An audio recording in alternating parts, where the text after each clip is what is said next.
Precise,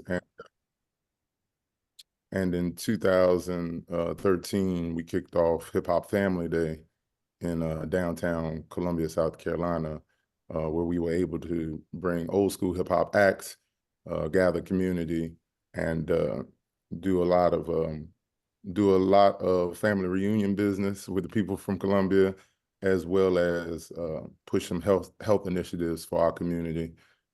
We celebrated 10 years of that last year with the legendary Curtis Blow at the Coca Center. But outside of that, pretty much music business is my business. So my revenue pie consists of everything from streaming records to mixing records for other people to events and festivals, and then just flat out doing a lot of teaching throughout college, Richland 1 and Richland 2, for young folks that want to figure out how to protect their rights and take their music to the next level, and how to make some money without having a massive hit. How do you actually stay touring and keep from having to punch a clock? Wonderful, wonderful. Now we're going to go on into Messiah Jones. If we can get you up to the panel. Yes, welcome everybody to the panel, man. I appreciate everybody for their time. I'm honored to be amongst such distinguished gentlemen. My story starts off, I'm from a small town in South Carolina, grew up in the church. So that's where I found the love for music in the church, you know, singing as a child. But, you know, as you got older, your voice changes. So I got into playing drums, did that for a while. But eventually I realized, like football, I'm not gonna make it playing. So, but I still had a love for music, and I wanted to be in, you know, I had also an affinity for business. So I decided to put those together and start managing artists, manage a few artists when I was in college. That's kind of where I kind of got learning about promotions and marketing. I promoted parties in college. That's how, you know, paid the bills, and started working with artists. And in college, when I got out of college, I started promoting clubs around Columbia, and to eventually we got our own club called Y2K in Columbia, and we ran that for a good year. And then through that, I met a lot of people, and met my first artist that I worked with, you know, really worked with. His name was Piezo. And, you know, we learned a lot. I learned a lot from music through that experience. Later went on to open up another club, which was called V12. We called it V12, and there I created V12 management to manage V12, the club, and pushed art, you know, continue to push parties and artists, and eventually procured a building and got into the studio sector of it. And from there, we just started to grow. Other subsidiaries came underneath V12 worldwide. I had to create a holding company to be over the subsidiaries, which is like V12 Studios, created the record label, V12 the label, started getting into film, production, and we worked on our podcast and did a lot of other visual, everything for the label. We just, you know, provided those services to the label. So I created businesses which use the other businesses, so to speak. And we've been here for 9 years. Also wanted to add that we all somehow, like, we all, the panel guys, we tied in, like some way down the line, we was tied in way back when. You know, I was one of those people in AJ Closet. Oh, for sure. You know, I was out there when street side, I seen Flat Rap the street side. You know, we always crossed paths. Irv, when he was with Low End Boys, we actually booked him at my club. So that's right. It's just crazy that we have such a crazy, illustrious career, and we here now, thankful and ready to just kind of give some of our advice on how you also can maintain 10 plus years on a high level in music in South Carolina. So Yeah. that's my story. All right, everybody, let's give everyone on the panel a hand clap. All right, so again, I'm gonna go over some rules. Just make sure that you keep your mic muted. Make sure that whatever's going on in the back is not a distraction to the panel. Make sure you take notes so you can ask questions at the end because I'm gonna open the floor. You can ask questions pertaining to anything they state. We're gonna be going over engineering, mixing, mastering, publishing, and copyrights and branding and marketing, okay? All right, so the first person up again is AJ. I'm asking him a set of questions. Again, if you have a particular question for a particular panelist, make sure you write it down, okay? Again, we all thank you. We appreciate you. We got 25 people here in the room so far. And make sure you let some people know they need to get on the Zoom, okay? Get here now, in the room, right now. okay? Right. All right, so AJ, the first question we got from the audience is, how do you manage to stay steady at the company during slow season? Okay, so we had to be real creative. When COVID hit, we had, really, we had to come up with some different ways and some different ideas to really cater towards what was going on at that particular time. And then with the economy and how it went down, we had to, again, regroup, revamp. And what we decided to do, and we still do to this day, is we do a lot of hosting of networking events to kind of bring the city and the states together, North and South Carolina, here at Audio Box. And what we do is we put the spotlight on the artists, whether it be R&B, hip hop, spoken word, just the art in general. We just gave them a platform so that they could come and see the facility, get to shine, showcase their talent, and at the same time network, meet producers, meet bloggers, meet DJs, meet other artists to, collab with. And then at the end, book studio time. And so that worked really well for us. Like I said, we continue to do that once a month. We have a networking event right here at Audio Box Studios. Normally it's the second week of the month on a Tuesday. So definitely check us out. Early bird specials, that's the big thing. For people who can get here early, we offer a big discount for the recording time. So that was a big thing that we did. And just like I said, just really me being a former artist, I know about the starving artist, situation is real, so just coming from that and knowing what that is, we definitely cater to the artists. Wonderful. So y'all better take advantage of some of these events that he mentioned and the early bird special, okay? Hit him up. Make sure you go follow him on Instagram. He's here. You're also able to message him on the chat if you want to set something up. Take advantage of it while he's here, because I heard it's hard to get in touch with AJ sometimes, like he ain't. You gotta text me. Text me. I hit you right back. You don't be out here. I hit you right back. Text me. I'm texting right now. All right, another question we got from the audience is, do you think there would be another artist as big as DaBaby out of the Carolinas? First of all, shout out to DaBaby. DaBaby did his thing. I watched him start from, up and coming, independent artist, local artist, to selling and had a #1 song in the country at one point. So to answer your question, I think there will be an artist bigger than DaBaby.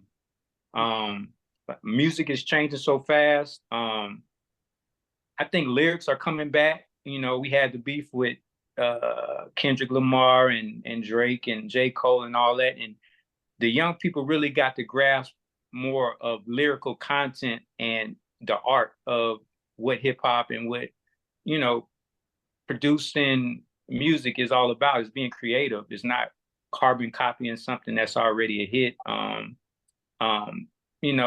think what I tell a lot of people as an artist, a painter is not going to paint the same picture as another artist the same way. If he does paint it, he's going to do it his own way. And as an artist, you should do it your own way. Don't copy, don't carbon copy another artist. But to answer your question again, yes, I think it will be a bigger artist than the Baby out of the Carolinas. I know for sure we'll be.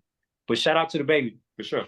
Yes, that's a great Mm. answer. So y'all hear that? Mm. A bigger. Okay. Alright. I better pay attention. Okay, so the next question is, how do you approach dynamics and balance in the mix? So this is during your mixing process. Dynamics and balance. Repeat it one more time. I'm sorry. How do you approach dynamics and balance in the mix? Dynamics and balance in the mix. I approach mixing again like painting. It's a work of art and it's different for every song, every painting. I first of all, I'll take an artist's song and listen to it raw, however they bring it to me, and I'll just kind of collectively in my mind vision the direction they want to go in, because I don't want to change. You know, it's their artistry. I don't want to change it. I want to enhance it. So first thing I do, I give it maybe 1 or 2 listens. You know, I may voice my opinion on certain things, but for the most part, I want to keep it organic and keep it how, you know, they bring it to me. But balancing, it's just a creative art, because every song is so different. I could do R&B, you know, at 12 o'clock. By 3 o'clock, I'm doing a gospel or a live band. By 8 o'clock, I'm doing trap music. So I just keep my ears open and just kind of let the music speak to me. I mix for my soul, so it's no, you know, right or wrong way for me. I go by my soul. What it tell me to do, that's how I mix, and I got to put that feeling into it. If it don't feel good, I don't like it. It ain't right. It got to feel good. It's about a feel for me. And that's why it's important to find somebody, artist, that will actually work with you to create your sound. Right. So because if they don't believe in you, your sound ain't gonna be right. I just had to throw that out there. Yeah. Now it's all about finding that right producer also, because it got to be a creative collective thing. You know, it gotta click. Sometimes if the vibe ain't right, it could just throw the whole mix and the whole session off. You know, so artists, you have to experiment with different producers and different engineers to find that fit for you, and you'll feel it. Like I said, it's a feeling. So I remember looking at Speaker Knockers when he dropped his biggest song, Lonely, and he looked at me, I looked at him and his dad. We said, that's it. And we knew from there that was gonna be his biggest song. And it was a feeling. We felt it. You know, same with the Baby. When the Baby got here, he said, man, I'm just trying to find my sound. That's what he told me. Right here in this room I'm in right now. I'm trying to find my sound. So definitely get with the right producers and find the right fit for you. That's right.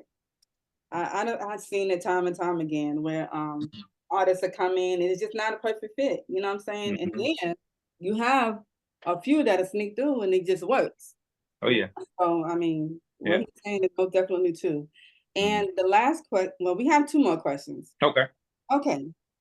Is it hard to manage 2 studios in 2 different locations? Yes, it is. But you have to have a team. If you have the right team and everybody's on the one accord and they know the vision, you know, it's definitely possible. I'm definitely traveling up and down I-77. That's takes you, for people that might not be from the Carolinas, that take you from North to South Carolina. I stay on the border, so I'm back and forth, and it's definitely work. It's definitely dedication and sacrifice, time away from my family and my kids. So, but it's worth it, you know. Columbia, South Carolina is my home. That's where I started. That's where the people believed in me, you know, from the beginning. So that'll always be, I'm always coming back, you know. But to answer your question, it's difficult, but it's manageable if you have the right team.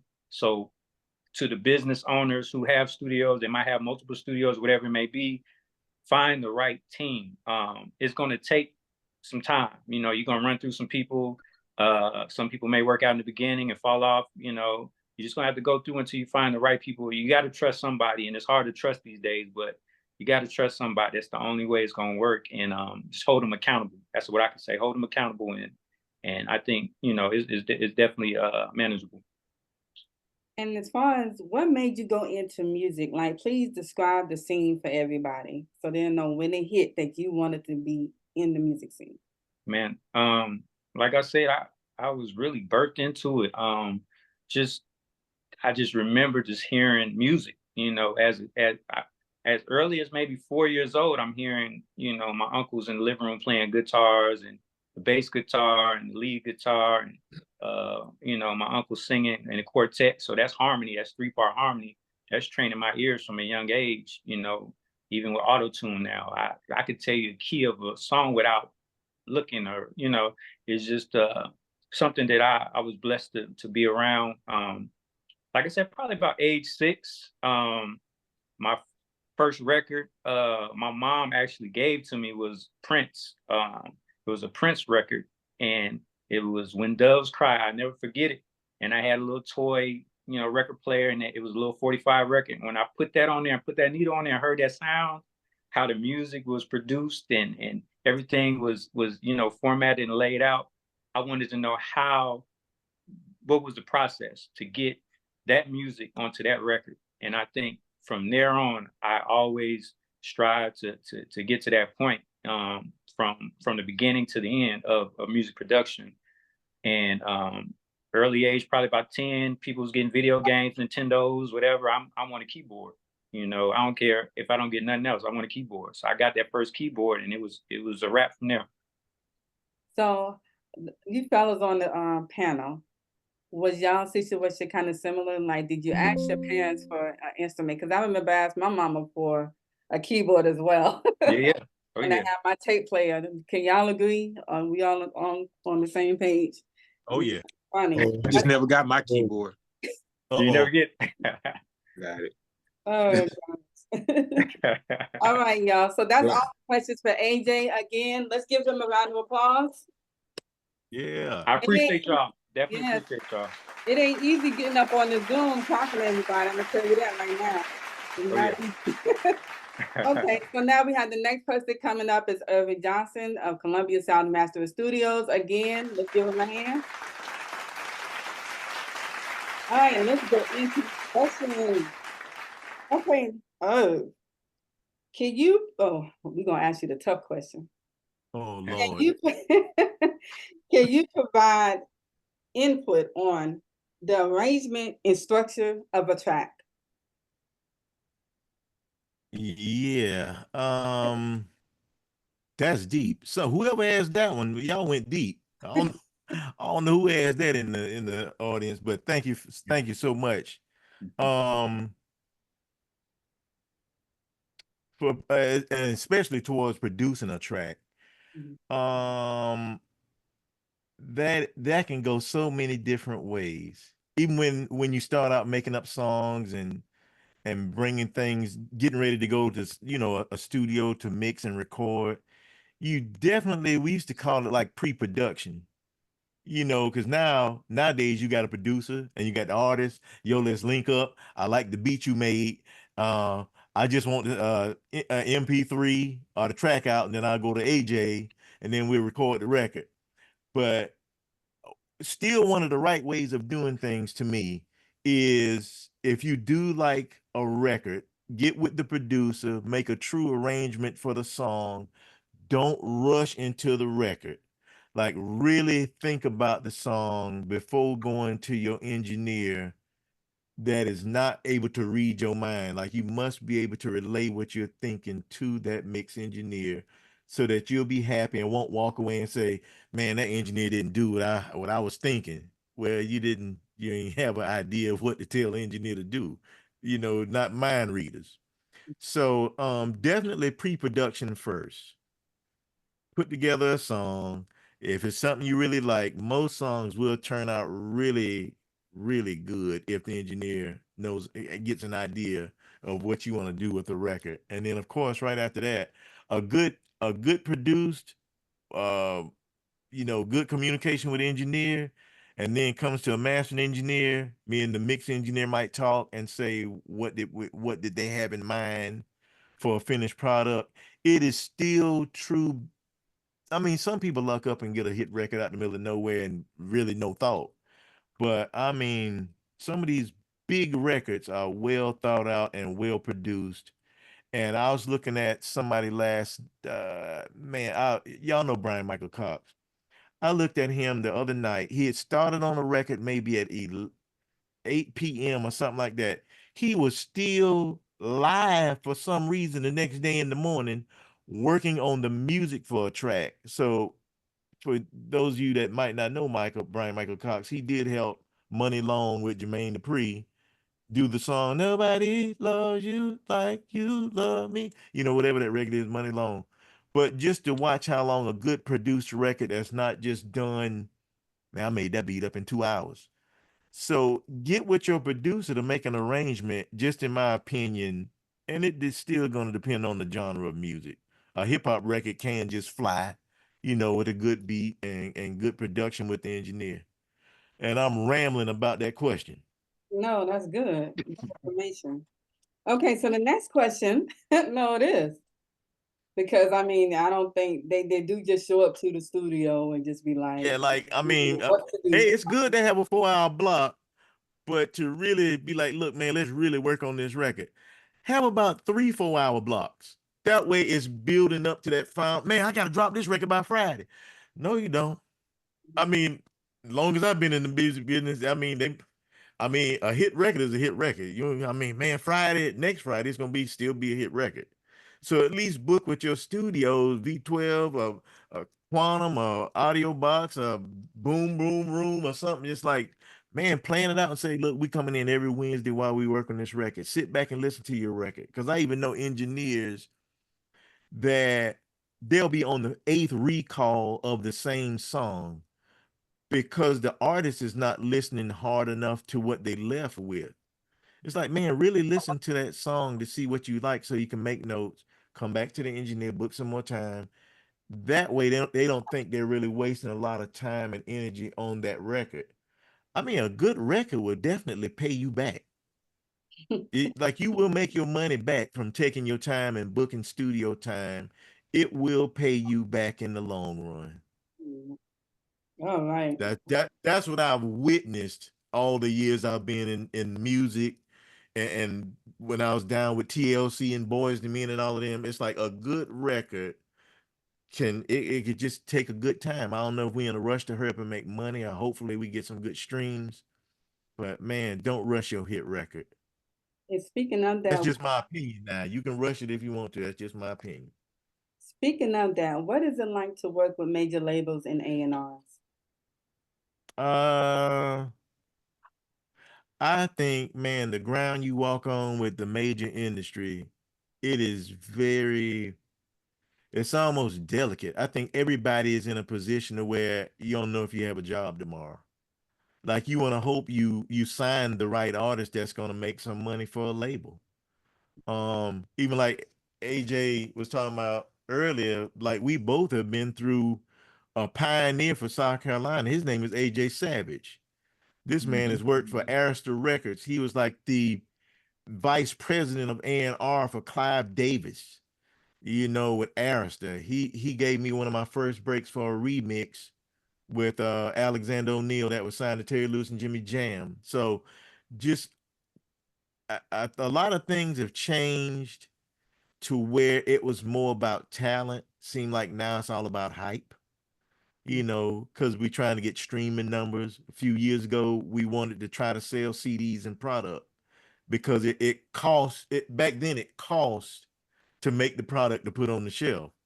Now it just costs getting, like, I guess Mo would go more into that part, marketing and all that type of stuff. And now that's mainly your cost. And the cost of recording is far less than it used to be. And we talked about this, y'all. We had a rehearsal. But the cost of recording, a lot of y'all know 20 years ago and 15 years ago, man, it cost maybe 2 long sessions to come up with a record. Back then we used to MIDI. Of course, they still have MIDI stuff now, but man, you used to have to lay each part down the length of the song. It's like, man, the song 5 minutes, each part was laid 5 minutes with a simply code. And we talked about this too. Before you started your session, you spent over $300 in the material you needed to start your session. 2-inch reel to reels, and that's only 2 minutes worth of songs. You might get 3 on there, but now it's so inexpensive. If you put your time and energy into what you really are trying to do, it's worth it. Just spend your money on yourself. Go to the studio, record as much as possible. Streaming is the money maker right now. Go through the real step. If we're trying to copy the steps of the industry, copy their steps. If you can go to a major studio or independently, even at the house, it come out pretty good. But you can record at home and then go to a studio, V12, a jam room, bent boomer, audio box. Go there for the better equipment, the better, well-treated room. You know, they've been mixing all day, and their ears are there. After that, consider mastering, because now you're getting a second opinion of what they were hearing. And like when in the industry, me and the engineers will talk. Where were they going with the record? We might have to go back and say, yo, we off by one luff right now to try to reach 8 luffs, for a game, because they wanted to hit. So we might back down on bass in the mix instead of in the mastering, so we can keep levels, so we can probably reach -7 luffs without the song sounding compressed and squeezed up. So right now it's a luffs war. Like how, because we talked about this too, man. By the time you get to a streaming platform, you're at -14 for Spotify, -16 for Apple. It won't be the same volume you take to your DJ. Mhm. So I mean, even if, you even notice when we repost, if you posted something on your IG and I repost it, the quality just drops. Mm. It's like, what happened to the volume and the quality? So all of this resampling, which is digital resampling, is not analog, it's just degrading the songs over and over. So we got to get the best sound up front, because it's gonna keep getting degraded as time go by. So I'm still rambling. No, I hope they actually wrote that That's down. good information. I hope y'all hear me out there. I'm like, I told them to get the notebook and the pen at the beginning, so I hope they wrote it down. Okay. yeah. All right. So what made you go into mastering? Uh, I've always been a musician through high school and everything, and I really enjoyed my years of mixing records. But the thing what got me was not being satisfied with the final outcome of the records that I was producing. It didn't change until I ran into Glenn Schick in Atlanta. Of course, he got famous for doing a lot of Atlanta music, all the way from when Luda started off with his big records, and I mean most of the major records out of Atlanta, and a lot around the world. But I was not happy, and I wanted to learn what would be the exception to being a sonically great sounding engineer. And even with mastering, it does not stop. I mean, they make plugins that can do a great volume on a record. But one of the challenges is honestly to make that song sound right on every platform. And it's something new all the time. And of course I did it because even locally here in the Carolinas, I wanted us to have somebody that knew our music, because it's not a whole lot of great black mastering engineers. So my goal was, after God gave me all these, the great ears and everything I went through with mixing, I was like, my next level was to go into mastering. So I basically like had to start studying what sonics were and get my ears trained. Um, but yeah, I had to change it. Like I definitely want to help people locally here, and the work that we're gonna give is not gonna be no greater, no less than doing something for a major artist. I have to provide, and I can't skimp on doing great work for anybody I do music for. And last but not least, what changes have you seen in the music industry from then until now? Probably touched on that a little bit earlier. Is simplicity. How quick you can record now. And I talked about earlier about taking your time and really listening. You have studios that have major equipment right now at your reach. at V12, Quantum, Audio Box, Boom Boom Room. Like the equipment now is reachable to sound like what really cost a lot of money 20 years ago, 25 years ago.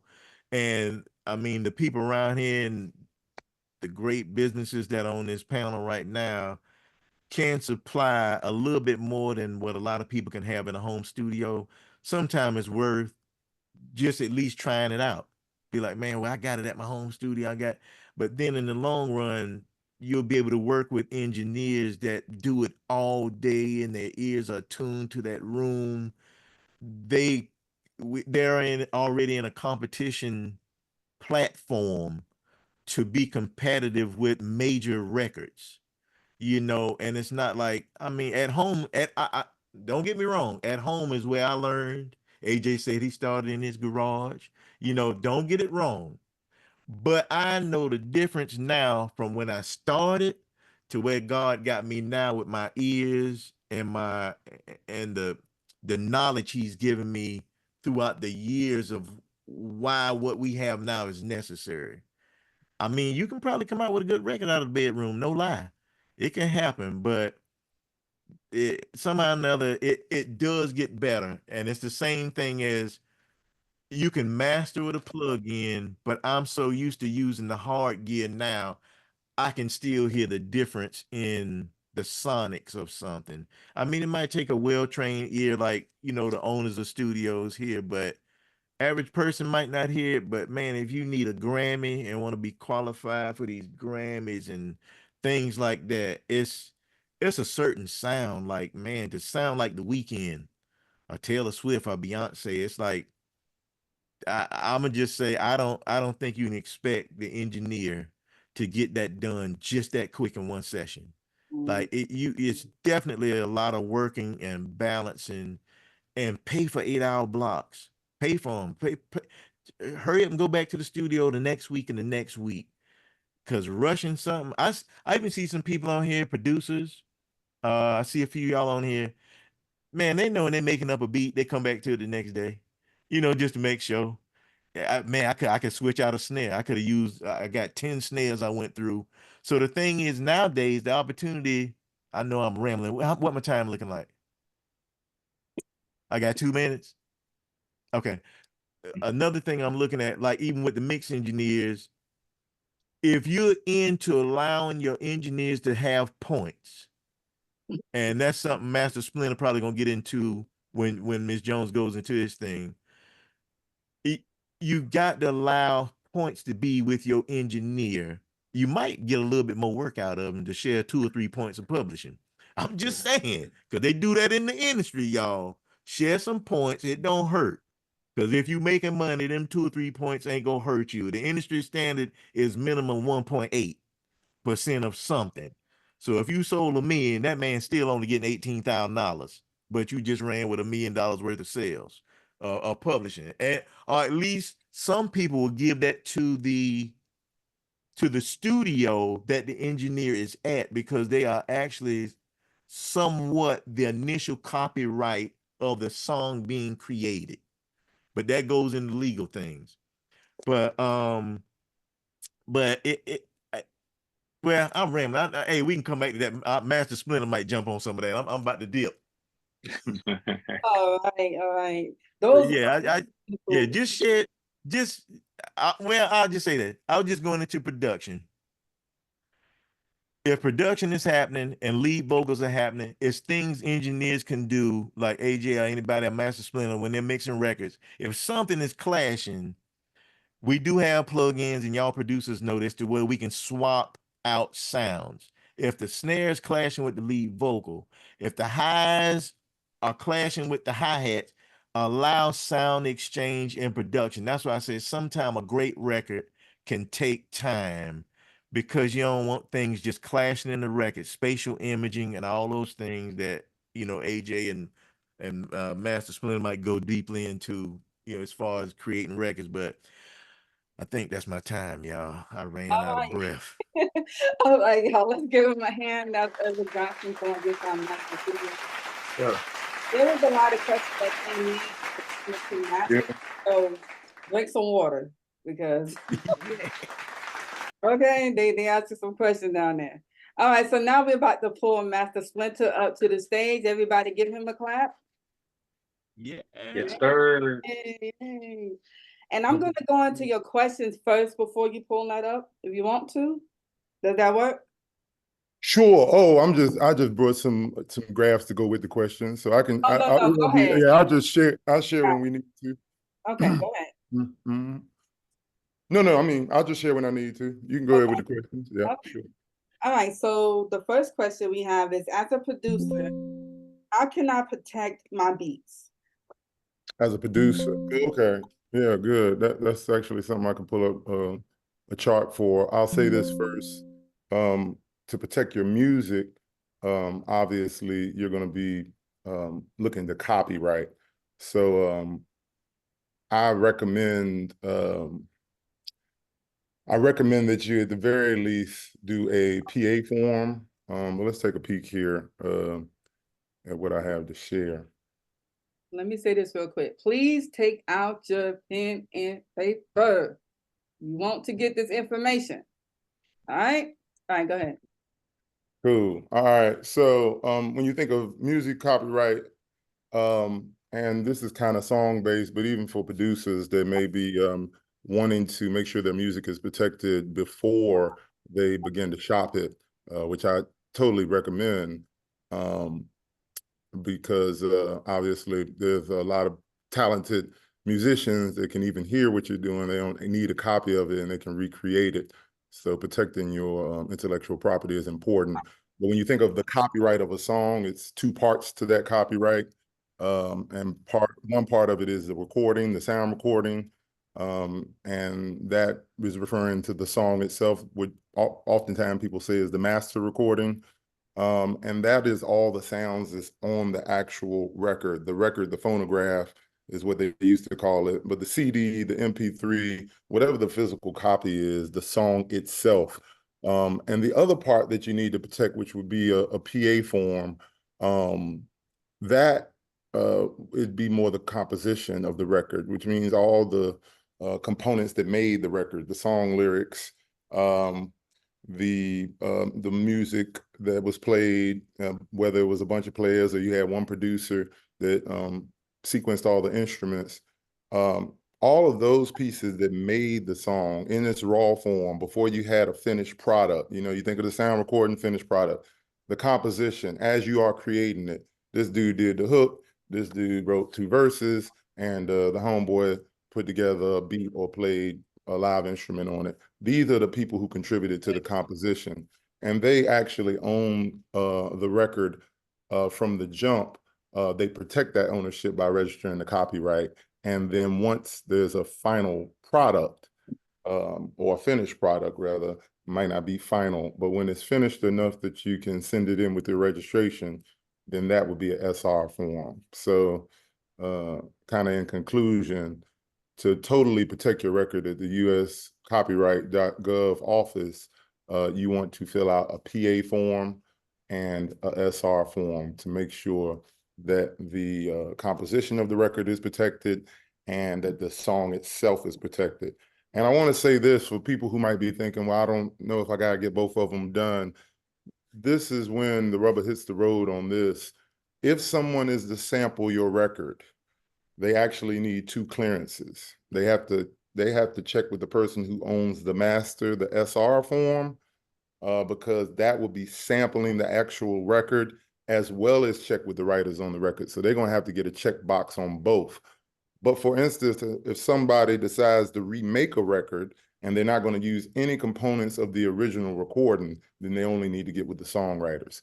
So depending on what your case may be, obviously, if you sign to a major label, they're going to want control of the SR form. But you know, with the correct legal advice, you should be able to negotiate that, or make sure your reversions, meaning your ownership, comes back to you in a time that you negotiate that you think is best for you. So the next question I have for you is, if I distribute my music, do I own my name? Yes.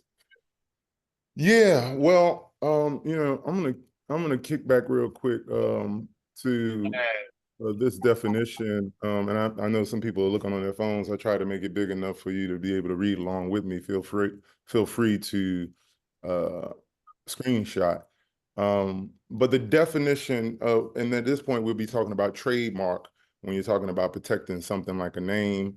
And you can clearly see in the first sentence of this definition, a trademark is a recognizable sign, design, or expression which identifies a product. So in the case of wanting to protect your name, to ensure it's not taken, there's no reason why a distributor, a DSP, would take your name. However, if you've uploaded songs under a certain name and you can't get back into that account, and then you try to use that name again, and they, if there's any discrepancy, the DSPs now are alerted. If some records are on one DSP, it will be hard. For instance, if you use United Masters, you can't get back in there. You go to another one, and if there's any problem identifying that you're the name of that artist, obviously you pulling out a registered trademark would prove that's who you are. However, that's not handled at the Copyright Office. Copyrights are handled at the Library of Congress, and patents as well as trademarks are handled at the USPTO office. And so you want to go to uspto.com or rather .gov to register a trademark. But the trademark registration is what you would need to protect your name. And that registration starts at $375. That application is a little more taxing with respect to its length and detail. And I tell people it may be a good idea if you find yourself having a hard time with it, just going ahead and finding a flat rate lawyer that does trademarks, because you will lose your money on a trademark.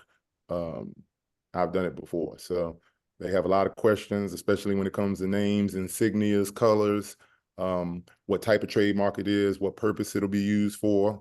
Obviously, you could have a company called KFC. You're not going to be able to have a company called KFC that sells chicken, though. So it's a little longer process. They definitely comb it with a fine-tooth comb. Not quite as fine as a patent, but definitely more than a copyright. And now that we're talking about trademark, can you explain what's the difference between a copyright and a trademark? Copyright and trademark, sure. Yeah, I actually pulled up some info for that too. I wanted to share with everybody. I'll hit this one real quick. Which one is right for you? Kind of is a little bit of a breakdown. Obviously, left to right is more expensive, but it's also more protection. But you just can't get protection unless it falls under a certain category. So as you can see, copyright, songs, poetry, novels, movies. That list is even longer. That's just some highlights. With trademark, symbol, logo, word, phrase, color, name would be included there as well. And one of the examples of a patent would be a scientific invention, but pretty much any invention is going to require a patent. So sometimes you might pick up a product and you see patent pending on it. That means that the patent number, official patent number hasn't been issued, but because the backlog on patents is so far back, they will give you a patent pending date of your for your registration, because it may take a year or two for the patent to come through, just to protect if somebody tries to steal it before the patent comes through. Your patent pending was in place ahead of time. Okay, now you already answered this question, so you don't have to go back into it, but you can. The question was, what type of copyright do I register my song under? But you did answer that. Yeah, cool. No, I got a little bit more I can say on that. And right here, I also I just wanted to showcase a few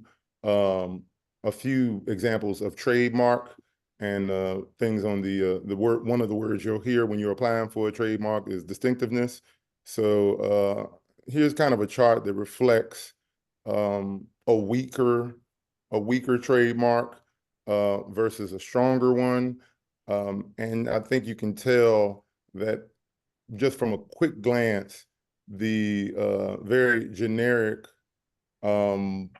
Aspirin and Xerox logos, which are pretty much just a certain word font, are considered to be weak. Now, I think people recognize them. Obviously, the names are big, and as you keep gliding to the left, you'll notice the ones that are a little more, they're a little stronger. And Burger King especially is considered more suggestive, as the word Burger King is wrapped between two buns. So that makes for a stronger copyright.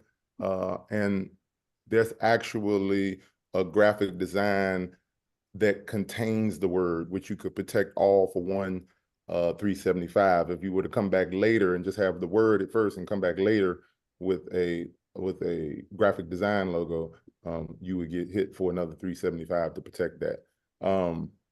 But we'll hit right here real quick just to go over that copyright piece again. Form PA, this is a composition. Make sure you write this down, screenshot it. This is going to take care of all your underlying composition work. So all the writers, if you find out that a copyright has been filed, maybe you didn't sing on the song, if you contributed to any part of the composition, you wrote lyrics for the song, you don't have to perform on the record. If you wrote any lyrics for the song, if you wrote any musical parts, and for the music producers, if you're doing hip hop or you're doing mainly digital music production, if you created it. Now there's about to be a little bit of a gray area coming up shortly because of the amount of loops that are out there.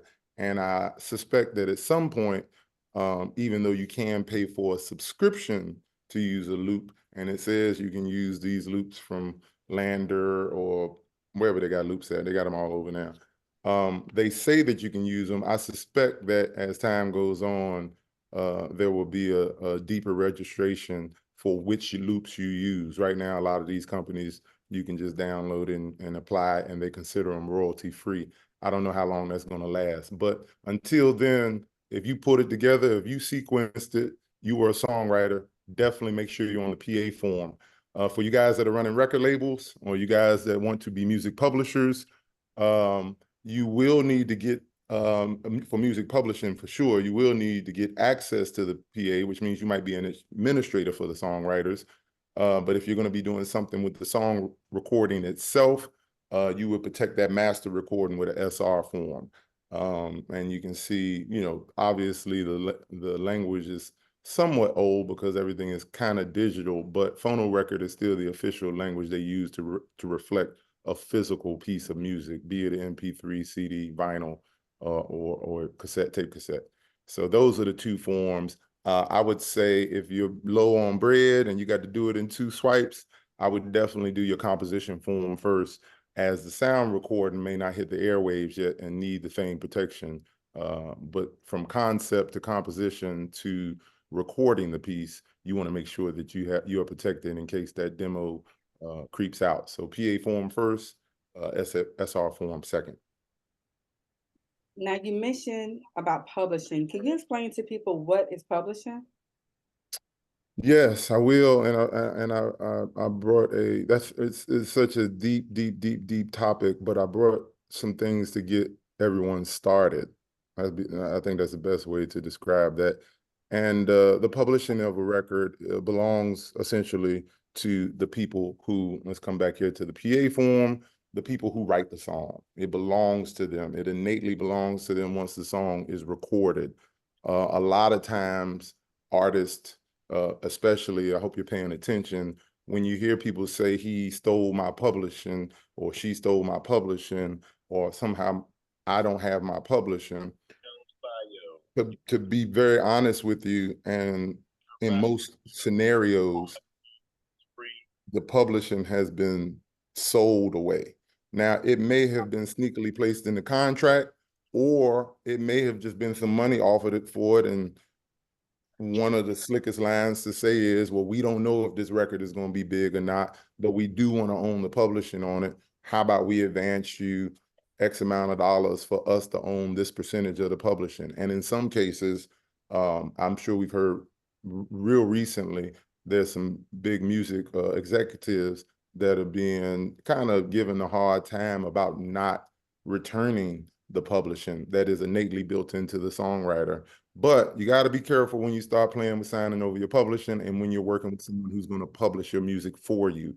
Oftentimes, if you sign to a record label, the record label is going to want a portion of the publishing. As your Irv say earlier, if you're an artist that generates money, that can be a useful tool when you're trying to get things done fast, real fast, and not have to do a lot of cash exchange. If you're an earner, and for instance, you get with AJ, you get with Mo or Irv as well, and they know you're an earner and you've had successful records.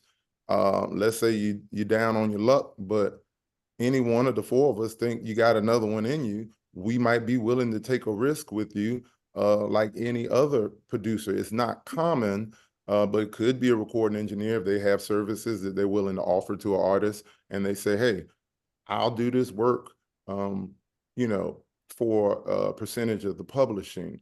Or in some instances, like Irv said, as engineers, we often add a lot to a record that we could technically be considered a writer on, you know. But I know for me, and I'm sure everybody else, in the midst of working on good people's music, like AJ said, mixing from the soul, we want to see South Carolina artists grow. I would need to have made a significant contribution to want to fight for any points on a record. But that's something I would say before someone left the studio, you know, like we need to pull together a split sheet and figure that out. But to get more directly to your question, Ms. Jones, I'm going to dip back to this chart. And I think this will tell people why answering the question, what is publishing, and an even harder one, how do I get mine out? It goes many different ways. And this is just from two people who are not the songwriter. So oftentimes when people do sign away their publishing for cash up front, it goes to these two people. These are the two people. And the truth is, screenshot this, these are the two people who want your publishing. And what you need to realize from this alone is that if these two people want it, you got to know how valuable it is. And you'd rather take a page out of Nipsey Hussle's book and fight to retain what you have if you have something that's moving. With that being said, my good friend Willpower would say, if the best option is for you to get in advance to get things started, then you should do that. You know, like, don't hold out when there's opportunity, but when you have some leverage, definitely think about how much you're giving away on the publishing side, because this is what sends generations of families to school, to and through school, and sets them up for life. And if you notice, the two people running it may not be musicians at all. Could be, but chances are a record label exec isn't actively pursuing any music, and the biggest music publishers probably couldn't play a note on a guitar if they had to. So I think I want to hit one more spot here about some things you might want to think of when you have a new release, and just kind of like a checklist. It gets a little broader, but if you're not doing these basic things, we got a little bit of a problem if you want to get some money back. You want to make sure you're registering, obviously, your copyright, for publishing, especially for performances. And performances is also considered when a record spins on radio or TV. From those traditional analog channels, you want to be with a PRO, and I'm sure you've heard of one, ASCAP or BMI. SESAC is the third one that operates in America. However, they have to contact you as a songwriter. You can't contact them. But BMI and ASCAP, get registered, get you a publishing number, or IPI number rather, and get to work finding your old songs and attaching that number to it. I also recommend registering with Sound Exchange, especially performers. Even if you didn't write the record, you will owe some royalties if your voice is on the record, especially non-terrestrial spins. So your not just Spotify, but your Pandoras and things of that nature, where you don't select the particular song, but you can rather select the channel. You're going to get paid through there. Internationally, I would advise you can get one. usually through your DSP your digital service provider, whether that's DistroKid or CD Baby or what have you. But make sure you know all the IRC codes for your song, because that code is a long number, usually around 11 digits, that they just attach when you upload. I'm sure you've seen it. When you're looking to figure out how your record is doing internationally, that code is going to be very helpful to see if you've been getting spins in places that you may not have your song registered with that performing rights society, so you know what country you might need to get with. And then a few additional registrations I sometimes recommend. If you have custom art, the way NFTs are going now, if you hired somebody to do some really good custom art, I oftentimes spend a lot of money on artwork for my album. Register as a copyright as well. You want to own that visual art, the lyrics as well, and please register your music, all your releases at allmusic.com, and that goes for you engineers as well. When you've engineered on a record, make sure you have a profile on AllMusic, and that you take some time to make sure everything you were a part of, you put a request in that your name is mentioned for credit on there, because that at this point is the kind of undisputed place people go to see if what you said you did, you actually did. And sometimes you really did it, but people believe in AllMusic. If it doesn't have you down as for a credit there, it looks a little suspect. So make sure you not only put your releases on AllMusic, but if you're somebody that writes, records, mixes, or contributes to a record in any way, make sure you do that as well. And I'm going to end on this. I'm going to recommend something for all that I said. I'm going to see if I can share another screen here. For all that I said, I'm going to give you a great... Before you go, hold on. Before you go out of that, I'm sorry. I had somebody say, can we go back to the top of the list, please, at 1? But I'm not sure what... Well, let me hit this real quick, and then we'll do what you're asking. So I want to tell everybody about this. This is something that I personally use, and I hope you guys are tapping in right now. This is very important. This is pretty new. There was a company called Splits that operated through apps maybe about 5 or 6 years ago. They shut down about 2 or 3 years ago. But I believe this same company resurfaced as Sound Credits. And this is a wonderful tool for about $15 a month to organize, especially if you have a lot of songs in a big catalog and you're always trying to find out who's on the song or who's on a record. That's very important. It lets you log things. It allows you to find the information about that song or that artist. You get to log in the credits and give it a look to figure out, to put in the song name and recording info, as well as where the studio it was recorded, and who contributed on the record, what things they did on the song. And it really keeps all the information about a song together. And when you get ready to share it, it even has a player that you can share it if you're not going straight to DSP, or maybe you're testing out a record. Way better option than a SoundCloud, kind of different than YouTube, but nevertheless, if somebody's interested in the record, and you can tell a lot of people are buying up other people's catalogs, that would be an excellent option for someone that has a back catalog of great music. And I know earlier I saw my boy Val on here, but Val Styles is a perfect example. He has a plethora of wonderful music for many, many years, one of my favorite artists from South Carolina. And he would greatly benefit, or any artist like him that just has hundreds of records, really good records that could maybe go to film or maybe go to TV, getting that stuff organized. Because when people are ready to cut you the check, they don't feel like having to wait on you to hunt down who made the beat and who owes what percentage, and they prefer that somebody does the admin, so they cut one check and then that person pays everybody. So just kind of getting your affairs in order if you have some music that you like to pursue opportunities with outside of just regular streaming. I'm sorry, Ms. Jones, go ahead. No, so I'm not really clear on her question. She was like, can you start the list over? I want to say the release of how you release your music, or what they're supposed to do, the checklist. She wanted Oh, okay. Yeah, sure. Let's hit that again. So the list she might be referring to is here. Yeah, she just needed number one. Oh, okay. Yep. Register your song at copyright.gov. So the song and the sound recording. Screenshot it. Yep.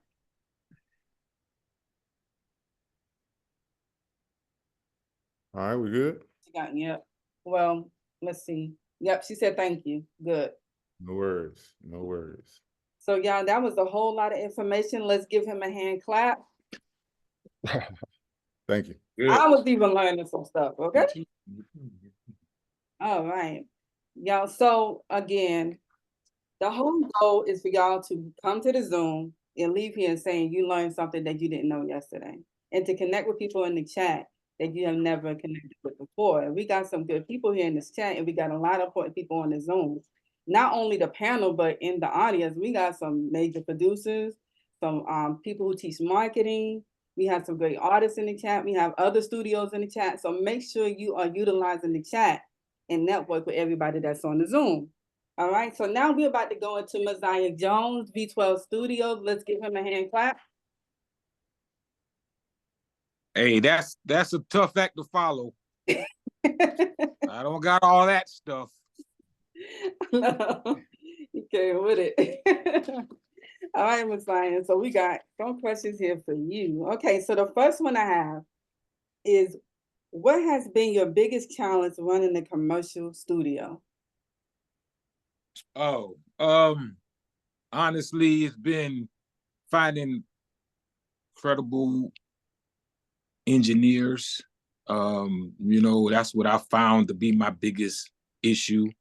Even to this day, you know, a lot of people that was doing it when I entered the game, a lot of guys who was already doing it, they were self-taught. I found that a lot of people in this market are, you know, engineering-wise, are self-taught. Not too many of them went to school, you know, went through Fat Rat. I didn't get too many of those people. But and then on top of that, with me running my business a certain way, it was also, you got to find people who got characters, you know, good character, because if you associate yourself with them, you know, they can make a move that can hurt you. So the good ones wasn't always the best. They didn't understand business. They was more like a hustle to them, you know, it wasn't like a career. And that's just really what I found to be my biggest challenge. And like I said, even to this day, you know, finding credible, knowledgeable, God-fearing engineers, man. Hey, one thing I've learned is it's hard to find anybody to be a part of your team, especially when you have a vision, and to get them to jump on board and see that vision and actually go forward with you, that is extremely hard. So when you do find, whether it's a producer, artist, engineers that actually can see your vision and move with you, is a blessing. Okay. Oh yeah, definitely. And unfortunately, like, you know, being a Black-owned company, dealing with our people, they don't tend to want to really like back your vision, because they feel like they're wave riding for some reason, you know. But you know, if you work at let's say for instance Verizon, you know, you're helping pushing their vision, you know. But it's been a little different from my perspective. But you know, I'm here for a reason, and I still just, you know, I've been here 9 years and been through a whole lot of engineers, and still going, you know, like that's the goal, to just you know, push through, and eventually the right people will come to you. Exactly. So with that being said, how has the music scene changed since you entered into it till today? What's the difference? Totally changed. When I started, for one, being a South Carolina artist you wasn't taken serious. You know, they didn't believe and honestly, we didn't have the sound starting off. We could not compete with the majors. we didn't have the big star power with our artists as well. But as of today, you know, we got artists now that, you know, they look like the guys that's out there, the major guys. They got the jewelry, they got the cars, they got the music now. So, you know, the engineering gotten totally better thanks to people like Fat Rat and Irv and AJ, you know, pushing the boundaries and not just accepting our mediocre sound, but wanting to push that sound to the next level so we could be competitive. That's something that I've seen change. The production, you know, when we first started, like honestly, with the artists I was working with, when we first started, we could not find any quality beats in the city. It just couldn't, you know, and we had to go out. That's when we went to New York and got with Shy Money XL, who became the president of G Unit Records. But he produced Tiezo's whole first album. And that's how we got that G Unit 50 Cent kind of connection. But, you know, now we got all the aspects. We got the engineering, the studios now. We got the artists that's on that caliber, as well as, of course, our producers. Like, that's what we're most proud of right now, is our producers bringing our South Carolina sound to the industry. So with one thing about you, Mo, everybody recognize the branding. Everybody know who V12 is. Everybody know what V12 stand for. Can you please break down what is branding so everybody can actually implement this in their artistry? I just basically having a logo, a name that's recognizable, you know, to many.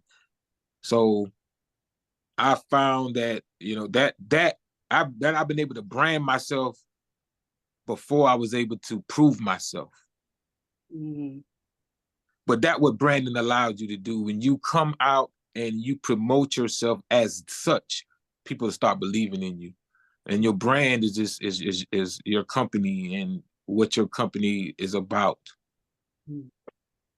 And I just believe that that's a very important aspect. You know, you hear the names Audiobox, Jam Room, Columbia Mastering, Columbia Sounds Mastering. Those are brands. Mm-hmm. You know, those people know about the company before they even meet the people behind it. That's true. That's true. And so with branding, why did you choose the colors that you chose? You know, I went to school when I majored in psychology in college. And a lot of people always ask me, why you did psychology? Why you didn't do business? Well, psychology is the study of human behavior. And you do business with humans. So if you understand how they behave, you can understand how to better service them. So one of the colors, red, is a color that evokes emotion. So that alone, like automatically you see red, you're just going to feel a certain way. So that was a part of me choosing those colors. Mm-hmm. See, that's stand out, basically. That's something new. I didn't know that about you. Yeah, hey, you heard what he said. You know what I'm saying? So it's bigger than just writing a song, running to the local studio. If you want it to be bigger, it could just be that. But if you want to go to the next level, all of these key elements that these guys said tonight, network with the engineer, work with a producer to understand your sound, have a vision for your company. What type of branding do you want? What do you want the people to see when you come into the room? These are all different scenarios, aspects that you need to actually be successful in the industry. Okay. So also, you, V12 Studio, like I said, everybody know who you are. Can you please go over some details and steps it takes to create a recording studio? To be a recording studio? Yeah, well, a label. I'm sorry, to create a label. I'm sorry, can you repeat the question? Yes, what are some steps that a person need to take to create a record label? Oh, I remember when I started off doing music, I picked up this book called This Business of Music by Donald Passman. And the first line was, evaluate your talent. So that's the first thing. Do you have talent that's competitive? Do you have the next big thing? Or you just want to be in this game because it looks good? You got to understand why you're doing it. And for me, I created my label because I used to when I started the studio, my first year in business, I was hearing such good sounds coming, from the artist that was working in the studio, and I was like, yo, I like this, and I decided to put a compilation together of the songs that I heard in the studio, and that was for me a way to give back and to showcase our sound. So I did that twice. I did two versions. I did a Flooded City 1, Flooded City 2. But then I also I realized that to really put out music properly, you have to formulate the label. So I did it because I wanted to put it out properly, have your publishing and everything right. So you got to know why you're doing this label. So I would say I put my label together in order to put out this same compilation of music that came from the artist that was from here, that came through here, put that out the proper way. So that's the form. And then I like you got to have the things that Fat Rat spoke about, your SR, your PA, your publishing, understanding that, and just really knowing why you're doing this. What's the purpose? That's what my suggestion is. Evaluate why you're doing it. Don't do it because it seems cool, because it seems like it's easy. It really looks easy, but it's totally not easy. It's a very difficult. I think music is probably one of the hardest ways to make money. So, if you do it because you love it, then that's part of your payment. I love this. I'm doing this because I want to get out what's in me. But when you start to saying you want to get paid for that, that's when it really gets, it's kind of gets tricky and it gets harder. All right, everybody. So those are the questions for Messiah. Let's give him a hand clap. Now, in a minute, I have a few questions that came from the audience. I have a few questions that already were submitted from the audience that I'm going to shoot out first. And then I'm going to open the floor up. So y'all that are still here, actually we have 31 participants. Some of y'all been riding pretty strong out here. And so that means you love what you hear. Okay, so the first question we got coming in, this one is for Irvin. What is the difference between mixing and mastering? How important is it to have both of them? And that's to me. Yeah, that's to me. All right. I just think it's like 3 or 4 layers in this whole thing. The pre-production, the conversations with your engineer, and the artist, the 3 together, engineer, artist, and producer. Because in the long run, once something is mixed, a lot of producers in the long run are going to be like, even with the things that I work with, the 3 people get approval from before it goes to distribution. The engineer is sending it to the producer, the mix, and to the artist. Then they need to collaborate to make sure it's right. Usually the producer is pretty cool. Artists may have something to talk about. My ad lib too low. Can you bring this harmony up? Yo, I meant to say this. I'm gonna go back to the studio and do something else and add to it. So that's the first level to me. The production and the artists get together and let the engineer give them the best rough mix. Go over it before you say we're gonna finish this record. Finish the record. Then next thing you know, me and AJ or me and Master Splinter, me and the engineer, we're gonna talk it up. And this is what they're going for. They want to keep the highs. It may be some S-ing in the mix. They want to keep some of the S-ing in the mix. And when I'm saying S-ing, some people DS lyrics, some people like for it to be kind of bright and brittle. So it's a production all the way through coming to me. I'm gonna master it and try to keep some of the things that they liked in the mix, and then I'm gonna try to boost it to match, the industry standard. And take in mind, every record is allowed a certain percentage of gain and loudness due to the sonics of the instrumentation. If it is a heavy bass soul record, it might not get the volume of a rock record or a lighter kick and that kind of the music. Like I see a couple of producers on here that know what I'm talking about. Different records are going to allow different volume levels. Man, my record not loud enough, bruh. The bass is the main part of the record, and it's going to take up the peak level. So the lighter the bass, or the more in the pocket as the producer might have to switch out instrumentation to get to the volume that you want. So we can't, and it's a loud war going on out there, y'all. Some of the records I do can get to -10 lufs because it's a smooth bass record. They don't want a lot of compression. They want it open and airy. Don't make me sound squeezed up. And then some records I can really push to like -7. But it might be a paper kick, and it's not that kick that's registering below 34 hertz on the bottom. And y'all, I'm talking mix engineer stuff, so y'all might want to question some of the engineers on that. But certain frequencies will allow loudness of a record. Certain frequencies will allow the clarity of a record. And I'm just going off. I'm like, my bad, y'all, because I keep preaching. But I just think it's a whole lot. If you just releasing records for the streams, and you got that kind of money to keep pushing yourself, and you market it, using the stuff that Mosiah was talking about, if you're marketing yourself that way, and man, I want 20 records out there this year, and hopefully to get the stream, man, you still got to have some marketing strategy.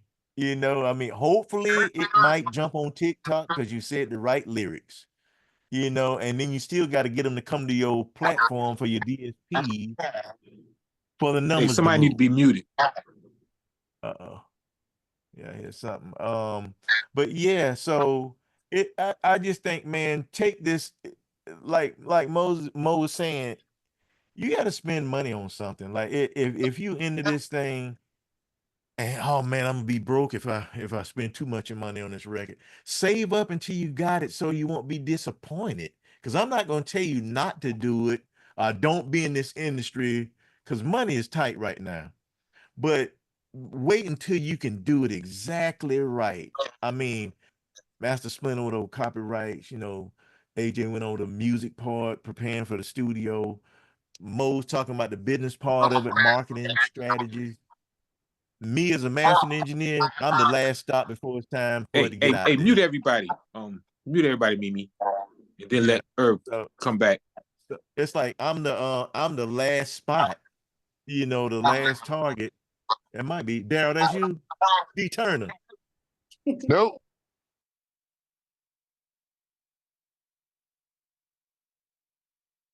All right, unmute yourself, Herb. Unmute yourself. Yeah, mastering is the last part, and it's gonna be a lot on me. I go through it with the labels now, y'all, and shout out to God right now. He just gave us another #1 record, and I'm right here from the Carolinas. We got Corin Hawthorne. She's #1 on Billboard for the gospel charts. And the song is called Go God. I'm representing us, y'all. And the whole crew on here representing us. So we are definitely here to help in any way possible, y'all. And it might be a surprise at the end of this whole thing, but we'll see. I Yeah. ain't going into that. Okay, this is for all of y'all. What is your thoughts on AI mastering? Ooh, you don't want to know mine. This is for the whole panel. You want me to Let start, AJ AJ? answer that one. AI mastering. Yeah, AI mastering. I think AI mastering is just the product of the millennials and how fast people want to turn around. Nobody has patience anymore, so they want to, microwave everything. And so that's just a product of what it is. I mean, some people love it, some people gonna hate it, but it's here. AI is here. If you got some money, you better invest in it outside of music of what we talking about. Yeah. All right, the next question we have is what are the A&Rs looking for when it comes to finding new talent? what are the A&Rs looking for when it comes to finding new talent? This for everybody. the whole panel. Messiah, you want that one? I guess it would be for I would say one of y'all should answer that because I'm not, Okay. like A&R. Y'all know more about because I'm thinking you asking about A&Rs from the industry, right? Yeah. Yeah, so one of y'all guys who in the industry, who deal with those types of. All right, I give my quick answer real quick. Right now, A&Rs are looking for people who already got a big following. Talent is secondary. Popularity is primary, and that's right. Right, exactly. Well, that's whoo. Hey, but look, if you got talent on top of that, out of here. Mhm. I mean, at least have some talent on top of the popularity. Because what's wild is, man, you can go on TikTok and see the most talented people out there just singing in groups, not even looking for a record deal, or they just sing together, especially the college people that just pop on, and it's like, yo, these people here, oh my God. I'm with AJ on it, man. Popularity and spend your money on yourself. Do not be afraid to boost posts. Yeah. And one more thing, aside from A&Rs, you got a tool called social media that's kind of going around the A&Rs. If you can maneuver and manipulate your social media to get your notoriety, you're gonna bring some attention to somebody because they don't want to miss the boat. So they're gonna jump on it and say, oh, if we don't hurry up and jump on this he's out here on his own. I better go ahead. So A&Rs, I don't know. I think their job is that window is kind of getting smaller and smaller on that. Yes, it is. All right, so now I'm going to open the floor. And that means anybody could come up and ask a question. Please leave your question 30 seconds to a minute so they can respond. Don't take a whole long time trying to explain yourself or ask the question. All right, so whoever wants to come up, just unmute yourself and ask.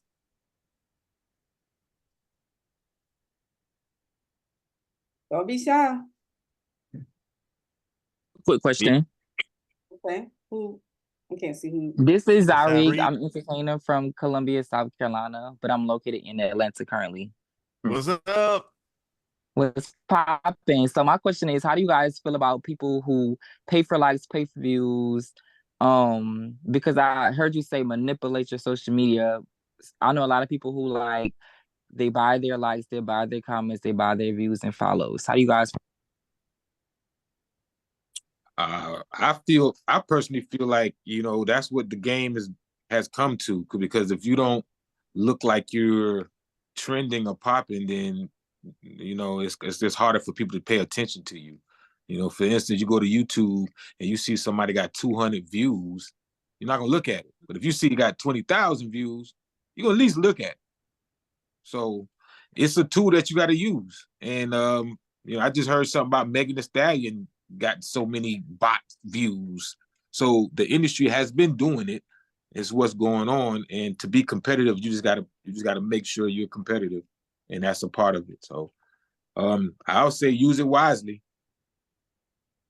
I want to say welcome, Will Power. We have another super producer in the room. Everybody give What up, Will? That's my boy been right on the there. panel, actually.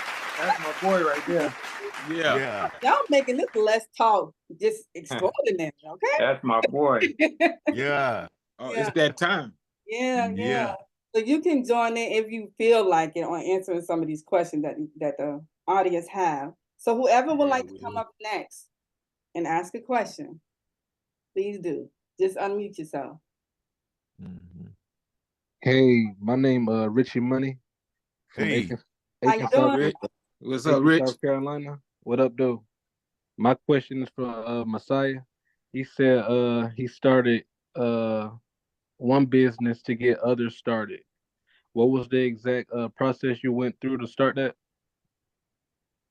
No, what I was saying was I start a business, but out of necessity, I start another business. So I start the label, but a label needs graphic designers, it needs videography, it needs content creators, it needs street team, all of those things. So as opposed to me going out and procuring that or contracting with others, I just created that so it can complement that business. So one business is my biggest client is my other business. So that's what I'm saying. I started off as all of this, everything that we've done was pretty much out of necessity. We couldn't go to some place, or we couldn't find what we was looking for, so we created it. So that's what my suggestion is. Don't be discouraged and say, "Oh, I can't find it." Sometimes you look at the answer is within yourself. No, sure. Appreciate that. Appreciate it. Yeah. All Good right. question too. Yeah. Next person up. Don't be scared, guys. Yeah, if y'all Hi, got any it's questions, man. it's Hey. Shayna PM. I'm a R&B singer, songwriter here in Columbia. Shout out to the panel, Irv, What up, AJ. Shayna? I think I worked with you before. Yeah. That's Shayna. Yeah. What's up, Shayna? Yeah, hi. I Mhm. actually did my first single years back. Yep. So me as a R&B artist, I have done a lot of the heavy lifting and made some great connections. But for me, I guess the struggle is when you look for an artist who doesn't really have the buzz, and has invested in themselves. What are you looking for as far as like a team aspect? Because I know that if there's not a real buzz, like you said, somebody only has 200 views, or they're really not doing as much moving and shaking as a lot of the other artists. Like, what are you looking for in a team for them to possibly be successful and kind of compete with the ones who are making a little bit more noise? Mhm. I would say one word: consistency. Okay. Pat. Yeah. Consistency. So as far as like, I guess the people around them, I know having a manager is probably key, but outside of that, is there any other advice in like who you should pick to have on a team as far as like experience, who not to like really have on your team when you are starting out? Huh. Nowadays, you need a content creator. Yeah, that's willpower, y'all. Oh yeah. Okay. We'll know. Oh, yeah. Yeah. Yeah. An attorney. Okay. I would definitely throw an attorney in there too, as soon as you can. Begin to set some bread aside. I think an Like an attorney. entertainment lawyer? Yeah, finding a good entertainment lawyer, and I mean, maybe before you have to really spend some deep breads, there's a lot of research you can do online. I'm actually surprised more people don't access YouTube University. I advise that because you will trim down your time in an attorney's office. And one of the things that'll keep your bills light is when you can ask specific questions that not only get them to answer without a bunch of additional explaining, but it tells them you aren't looking for someone to spoon feed. You understood 80% of it. I'm coming to you for the last 20. And off that 20%, if you can fill the gaps on that, then I may consider hiring you full time. Like that, I find is very effective because a lot of artists are very excited about the music making of it, and they're very inspired to create and can listen back to that song a million times and play it for all their friends. But if it came down between a new Gucci belt and trying to get an attorney to look over some stuff that you might be trying to do or some places you want to go, they don't want to spend the money. Or if they got money to spend, they don't make the most of their time by the hour, obviously. So do all the research you can so that you can ask the pointed questions that not only get you the answers you need, but it explains very quickly to the person on the other side of the table that they're kind of at an interview now, and how well they can fill in the gaps is kind of the criteria for whether or not you retain them for future work. Okay. Thank you. You're welcome. Okay, who up next? Hello. Hey. How you Hello. doing? Hey, how are you? You breaking I'm up. sorry, I'll go ahead. This is Link from Winning Entertainment. I think me and someone else were kind of chiming in at the same time.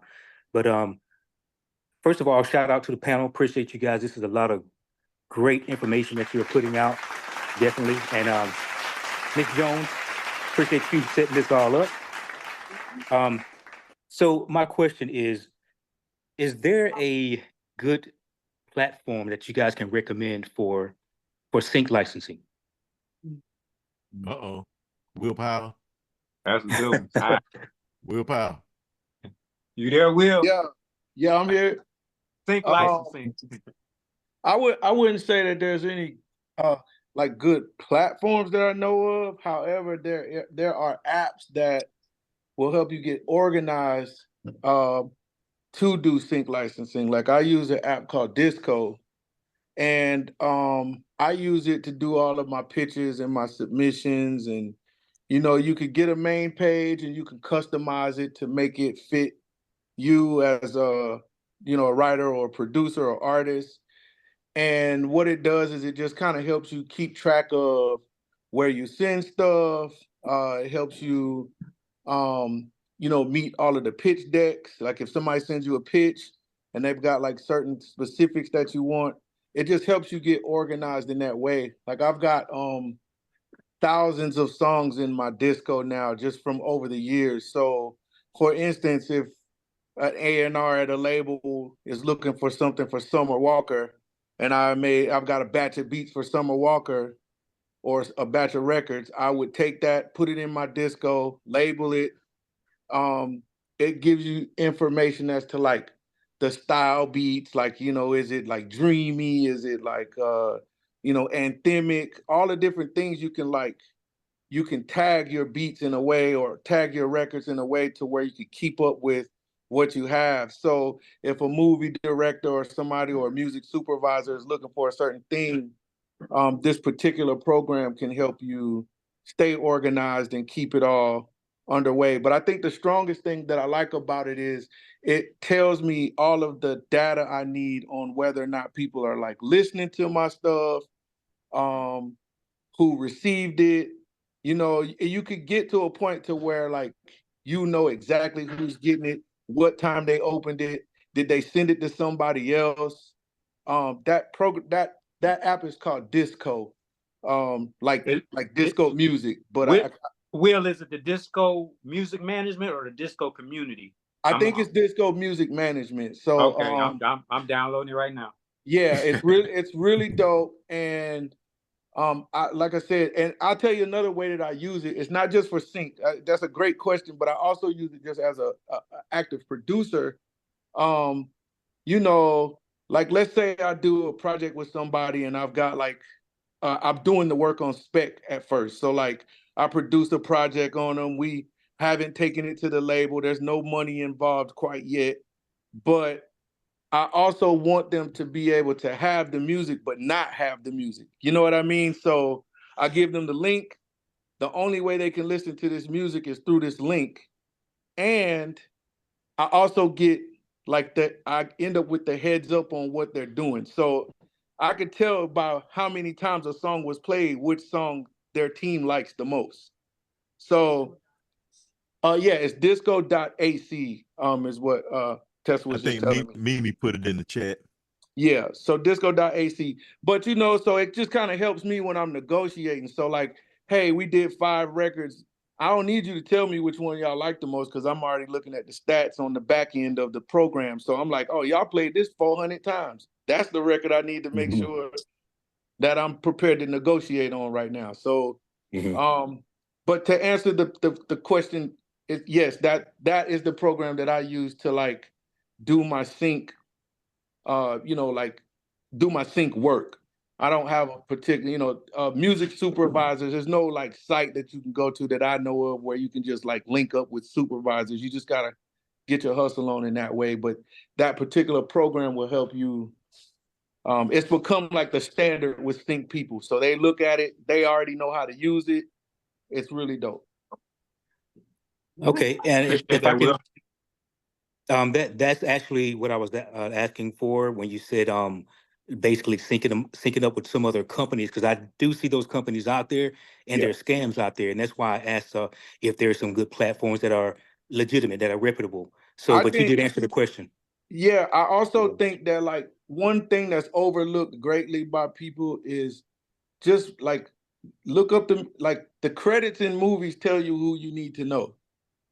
So Okay. like, so many years I watching movies, I ain't never sat there and read the credits until I started needing to get placements. Then it's like, bro, it's a music supervisor, they tell you exactly who is who.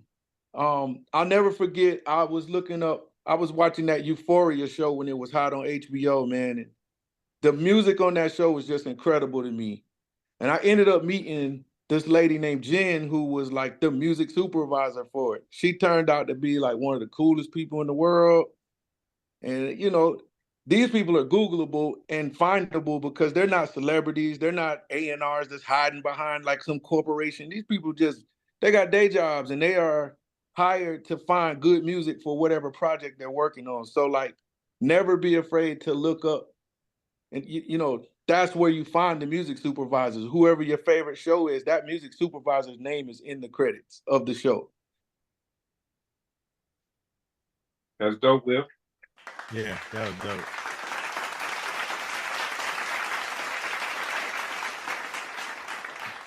Hey, Herb, that's you with the claps, man. DJ Irv. Hey, Well, you was- I just want to add one piece to that. What Will said was absolutely right. I just want to say for you artists in my realm where I deal a lot more with the underground, your friends' music and film is so closely connected, and it meets right. There's a juncture at the music video, obviously, right?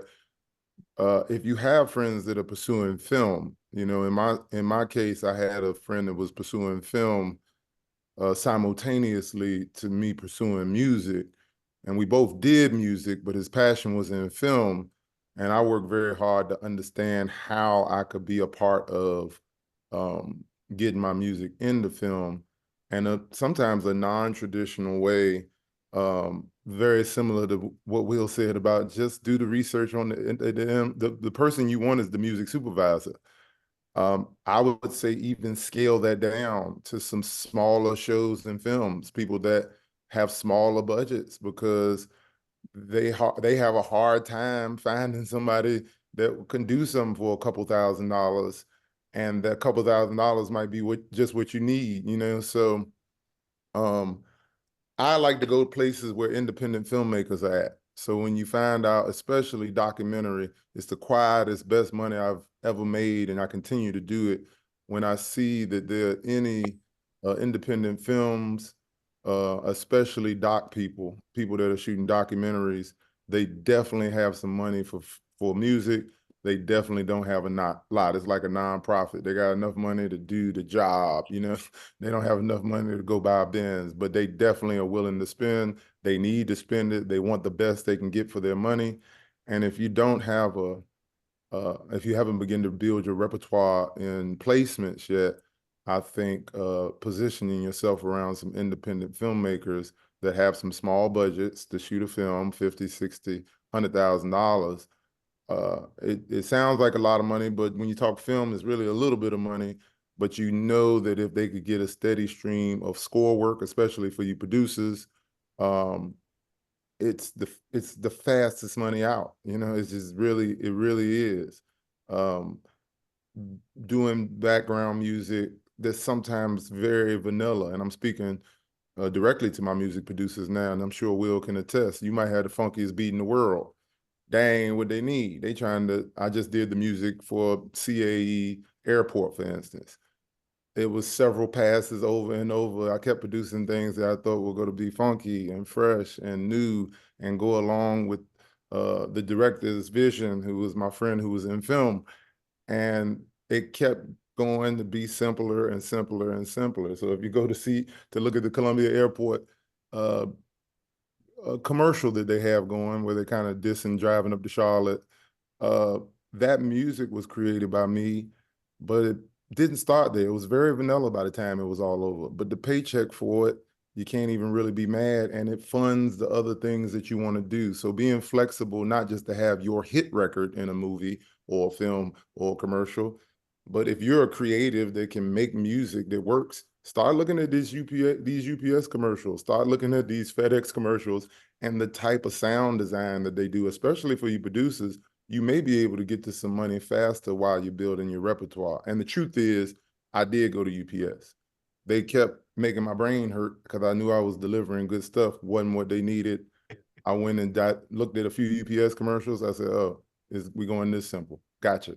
And the check was right on time. They loved it first time through. So if you have talent in creating music, or as an artist, if you know filmmakers, especially independent filmmakers, go up there to SCETV. You know, make sure you're locked in with your local PBS, because they're going to be introducing you to directors that would love some cool music and don't think they can get it because they just don't have enough money to go after Jay-Z or Beyonce or even smaller artists, you know, but they want music that sounds just as good. And I'm sure you guys have it. Yeah. Can do a quick plug. I just did an independent film, scored it. My Crazy Family. Y'all go check it out. I got a little cameo in there also, but right on point. Yeah, yeah. My bad, I hit the wrong button. And I just want to throw a little play out there. This is something that I heard a music supervisor tell me. When you're on a platform like Instagram, for instance, if you're following a music supervisor, go and actually look at who they follow too, because they don't follow just a bunch of random people. They usually follow other music supervisors. And that play is for just about anything. Playlisted curators, they do the same thing. People who are film companies are looking for actors and actresses, they do the same thing. But also just make sure you have your stuff together though. You can't just hit them up in the DM and all that kind of stuff. Make sure you have your stuff situated, your stems. You know, everything got to be broken down. You got to have the instrumental, you got to have the vocals. The same thing you would need to give to a DJ for a DJ pack. You need that for the music supervisors. And all your paperwork got to be together. So everything that we talked about today needs to be in order to even approach a music supervisor. Make sure your emails be fire. Don't be sending no trash emails. like spell check and like make sure it's like professional, man, because that really matters. I think a lot of us, you know, we don't think about that part because we're creative, man. But like the truth is, if you're gonna step out there on your own to do that, like make sure that your emails are like on point.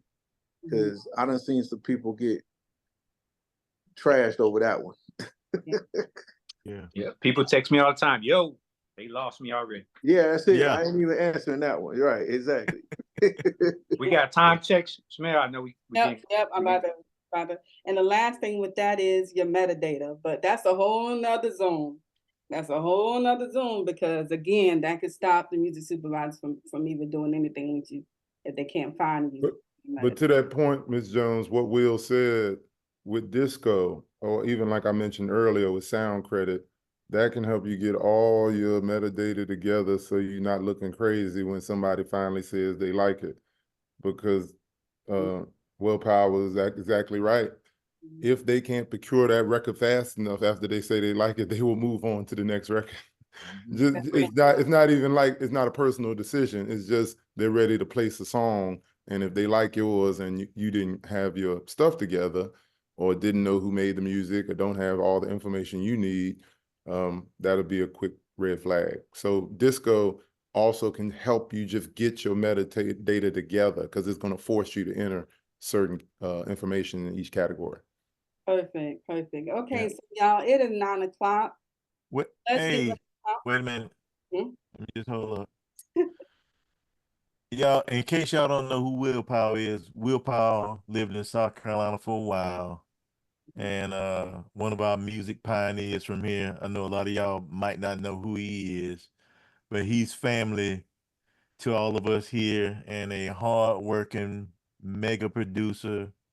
Well, I don't want to say a whole lot, but Will he definitely inspired me.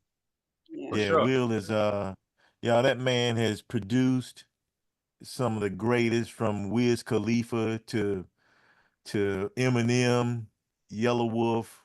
I mean, just this past week, I'ma just say it, the brother had Post Malone sitting in his studio, Yeah, man. like, and he won the I'm look- Carolinas. Yeah, that was fire, bro. That's a good post, man. Yeah. But yeah, he's one of us, man. He's my brother, and we've been through a whole lot of stuff, like all of us here together on this Zoom conference, man. Will, I'm glad you popped in, bro. Man, I appreciate y'all, man. I love everybody in here, man. Man, Fat Rat, Mo, y'all know what's up, man. We came up together, man. Yeah, Y'all know. St. Andrews Road, Will. Hell Let's yeah. go, man. Nah, I All really, right. I'm here to help anytime, man. If y'all need anything, let me know, man. And that's Yeah. what We gonna do this and we're gonna do live, so you're gonna be a part of that one. Yes, sir. Yeah. Let's go. Hey, That's why I said this is- Shamel, I promise I'm gonna say, I just got one more thing to say. Mhm. Artists, recording artists, take an opportunity to get out of Columbia, and Yep. willpower is an excellent way to be at a home away from home, y'all. Yeah, man. Like Yeah. sometimes you got to get out the city. You've been in your bedroom. You Yeah. need to watch how somebody does it, because I didn't talk a lot about engineering and creating music today, but I think everybody on the panel would agree we grew once we worked with somebody else. Yeah. If you do not collaborate, it is hard to get and retain information. You have to be humble enough. And even with all my years of experience, I would not touch Atlanta. I would not touch my feet in Atlanta studio. If I gotta be in Atlanta and record, Yeah. I can't go there before I go see Will. You see what I'm Yeah. saying? That's a home away from home. So please go to bandwidth.net, check out And the now- spot, and take a trip. You're gonna see some home folk. It's all Yeah. good, but you're gonna be in an environment, and that's not to diminish any studio or elevate any studio, but get used to moving around, especially in this type of network that we have. It's a very vast network with a lot of people that do a range of music. Yeah, and now you in Nashville. Nashville. Yeah. Nashville, Yeah. oh, I just moved to Nashville, man. So well, he in the music capital, so you I'm definitely coming to need see you, Will. All my mom and them family from Nashville. They there. Yeah. listen, y'all, I'm gonna tell y'all I love it here. And I think that, Fat Rat is right, man. Don't be afraid to move around. Like, the Metro will always be my home, and everything I learned out that city, man. But like, I was able to get out here and do things based off of what I learned in that city. You know what I mean? Like, I wasn't afraid to network because I learned how to network in our city. You know what I mean? I learned how to throw shows. I did everything that y'all doing. I did it there, but I knew that there's more out here. So don't be afraid to take those rides, man. Go. I mean, I used to tell myself that Atlanta was just 3 hours away from my destiny. And I used to really just drive up and drive back to Irving and drive up and drive back to Irving. It was crazy how it was sometimes, but do it. Don't let nobody tell you not to do it. Do it. And if you come to the Nashville, tap in. Like I'm tapped in out here. So let me know. Yeah, what is it? Universal Music Row? Yeah, I got blessed with so I had a studio in Atlanta. We moved our whole operation to Nashville. So I now have a residency at Universal Studios here in Nashville. And it's crazy. Yeah. And yeah, so that's fire, bro. Yeah. But I mean, let's stay connected, man. I don't cap. So like if you call me and you need to connect, man, just reach out to me. I might not answer immediately sometimes, but I definitely get back to people, man. So I'm here for it, man. Y'all just let me know what you need. Appreciate you. Oh, thank you, man. So we're gonna wrap this up, but before we close tonight, I had a contest going on. These fellas didn't know about it, but whoever actually signed up through Eventbrite will win. One person will win 2 hours of studio time with the studio of their choice. Okay, so if the person not on the Zoom, they just didn't win. I'm sorry, I didn't put that out there. If they left early, then they didn't win. My bad, But the first person is Kim. I cannot say your last name. Canahal. If you are on here, make sure you come up.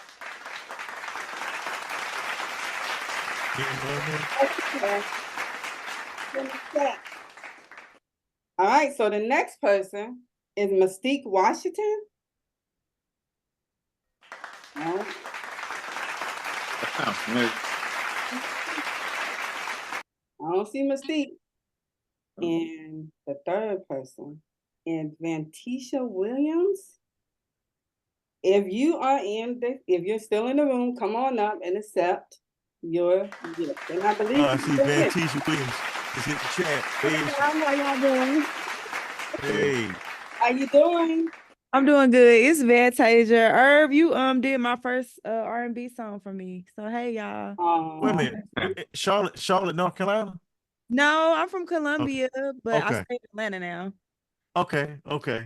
Well, you are the winner. You get 2 hours of studio time. Make sure you DM me on Instagram and let me know what studio you would like to go to. And we Okay. can work that out, okay? Thank you, so guys. much. She was actually one of the ones who just, I believe she was on Instagram, and I was like, go get on there. Yeah. So thank you for joining us. And y'all, we appreciate your time tonight. The next Let's Talk Music Business is on September 29th. And tonight we put this together to form a music alliance.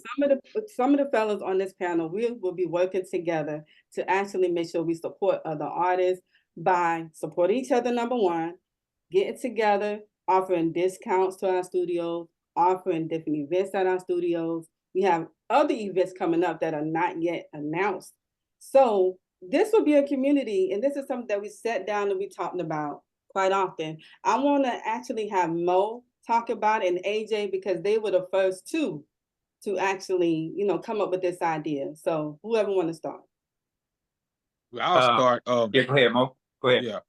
Yeah, I'll start. I mean, basically, I was invited to an award show in Charlotte, and the guy put me beside AJ at his table because AJ was receiving an award at this event. And we just was talking, man, and AJ brought the idea up. He said, you know what, man, we need to get together, show people that we're not competing, and work together. He called Irv names and iMix Nation. But I was like, I knew Fat Rat and what he was doing. I think he'll be a better fit than iMix Nation, because we are like the first generation of music industry people here. We started before there was an industry, and now there is an industry. And we decided that, okay, let's recognize this industry, unite it, and inform people what we got going on, give out the information that we gave out today. We want to see somebody make it out this state. And if we can do anything to make that, to facilitate that, then that's what the purpose of us coming together to do. Not competing, but complementing. Exactly. Yeah, basically the number one thing that I was hearing is from South Carolina is why nobody is getting on. Why nobody, with all the talent and all the producers that's on right now, why no artists getting on? And the number one thing was the unity. And I felt like having the big dogs, I feel like in the city with the music thing coming together and showing unity, the OGs or whatever you want to call it, they call me Unc now, but whatever you want to call us, you know what I'm saying? If we show unity and show that, we not, like he said, we're not competing. We're here to compliment, we're here to elevate, we're here to embrace these artists and try to get to the next level, that it would really spark, something in the city and in the state of South Carolina as well as North Carolina. And so I like I said, with Messiah, we sat down at the table, and like we had met way back, like you said, when I had the studio in the closet. I had no idea he had been to my house with Piezo, Charlemagne, and all these people back in the day, that we was working with. And so it's a full circle, man, and it's time. So it's a state of emergency. And I think right now we here for the state of South Carolina, also North Carolina. So we're here for the artists. And this is what we wanted to put out there. And I think we did a great job tonight. And I salute to everybody on the panel, Miss Jones and everybody, Miss B, everybody that attended this. We appreciate y'all. Yes. Thank you to everybody that participated. I want to give special thanks to the whole panel, first and foremost. Thank you for trusting me with this. I greatly appreciate it. Like I posted earlier today, I've been wanting to do this again for a long time. And when it came up, I was like, oh, thank God. And it couldn't have been no better. Okay. And I also want to say thank you to Mimi, because I always call this girl at the last minute.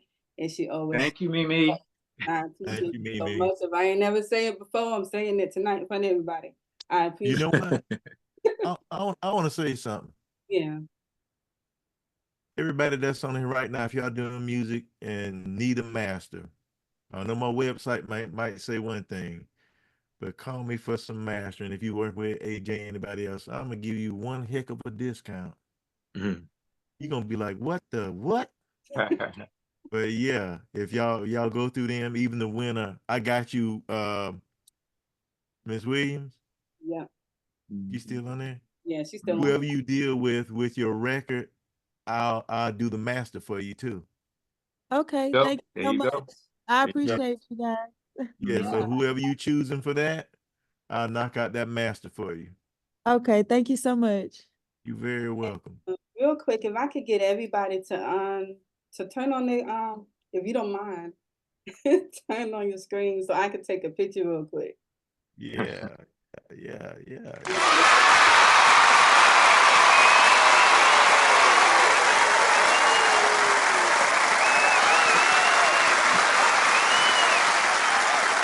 We're still waiting on everybody to turn on their video.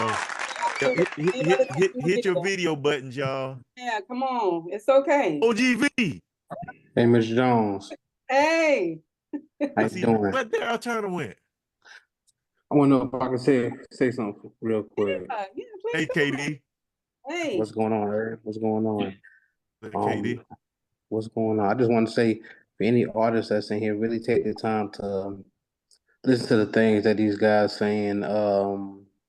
Irv, AJ, Messiah, Fat Rat, they've been in the game for a long time, really doing this.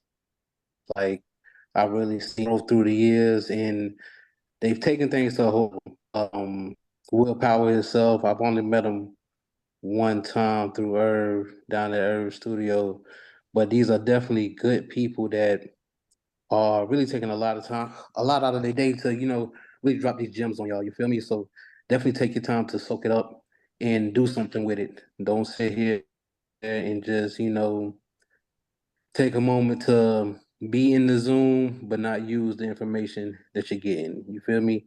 Definitely take the time to take it to the next level, because these are some really good people, and it really costs for their time. You feel me? It really costs for their time. So for them to really to provide a free Zoom to give this type of information out, I remember back in the day, boy, you couldn't get this type of information out of nobody, no matter what you did. You feel me?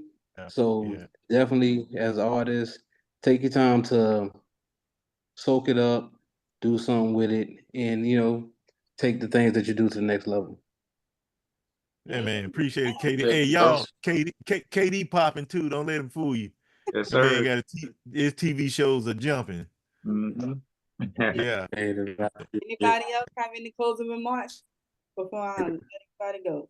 Make You sure took the screen, everybody. you did the screen. Go ahead, AJ. Screenshot. Make sure everybody who's on this Zoom spread the word. Let everybody know what they missed. Shout us out. Man, we ready for part 2. I know I am. September 29th. Make sure y'all tap in with everybody that's on the panel.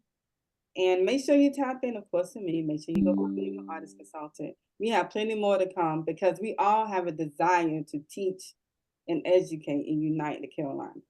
All right? Any other questions before we go? Oh, before I let y'all go, make sure you go follow SC Music Alliance on all social media platforms. Okay? And I just want to say thank you to Ms. Jones. Huh? My apologies. I just want to say thank you to Ms. Jones. It's been a long time. You've been definitely putting these conferences together, and I think people don't be appreciating it like they should, but nobody else is doing it. You feel me?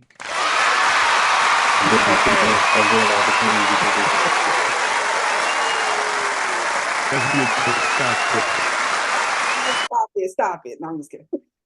Now, big round of applause for Ms. Jones. Yeah. And for everybody on here, when you get a chance, download Now That's TV. Make sure you subscribe and watch. You better plug yourself. Yeah, you better plug that. All the greatest content that's coming out. Yeah. And we're from the Anybody else? Carolinas too. And we're from the And from Carolinas. too. Carolina. Anybody else want to plug themselves before we get out? Plug is like what you do. Come on, y'all. You can't be scared to talk. Can't be scared. All it takes is one time. They be in the right room. You in the right room today. I'll tell you that. Yeah, because Can we get everybody to drop their IG again? Because it's a few people on here I wasn't able to see in the chat. One more time. Drop your IG. over in the chat. Yeah, in the chat. Yep. I got you. Got you.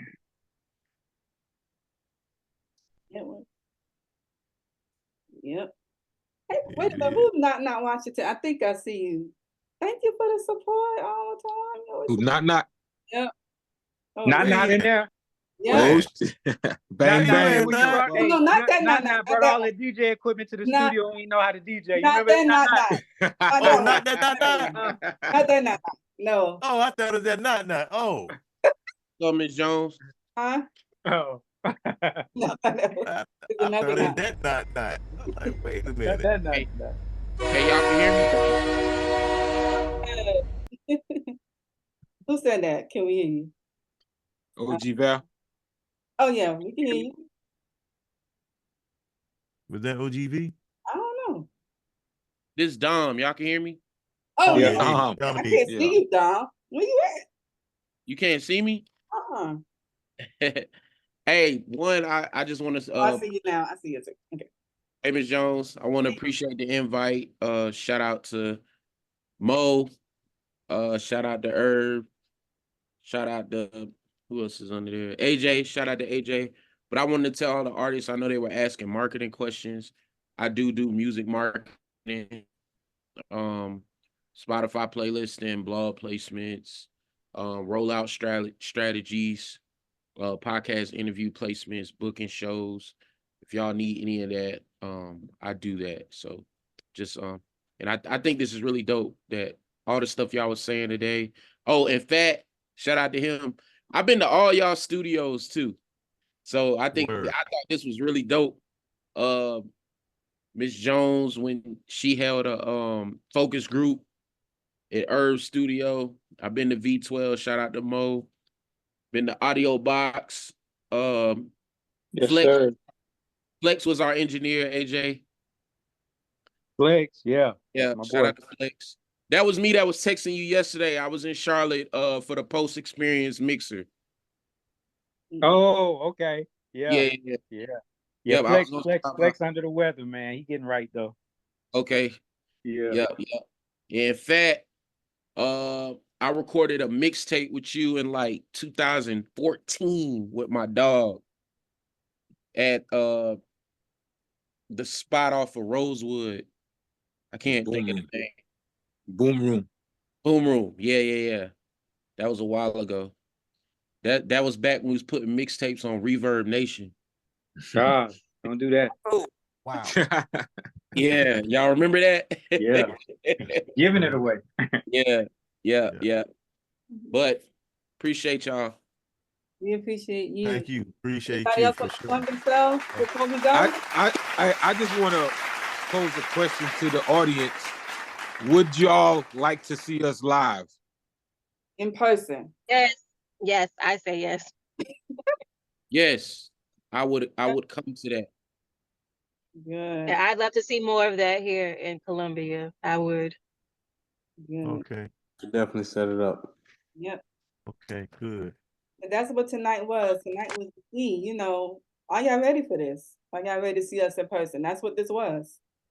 So again, we appreciate everybody. We're not gonna hold nobody else up tonight. Okay? Hey, is that Daryl Turner on there? Yeah. Daryl Turner. Man, that's one of the first studios I ever went to. Daryl Turner. That's me. I'm in the building. I remember that. Salute, bro. Yes, sir. Yes, salute, man. Got all of the heavyweights on this side. Yeah, For man. real. This is crazy. Wow, it's crazy. Yo, we celebrities, y'all. Yeah, we are. South Carolina got something to say. Let's go. Yeah. Thank you. Oh, my bad. Okay. That's Herb with that clap, bro. All Yeah, right, I'm sorry. everybody. So y'all, thank you again. Have a wonderful night. Make sure you tap in with everybody again. That's a part of the panel. If you want your discounts, if you want to network, make sure you hit everybody up that's up in the chat. If you have any questions for me, hit me up. Again, September 29th is the next Let's Talk Music Business, okay? All right, y'all have a good night. Thank Salute. Good y'all. night. Blessings, everybody. Lessons.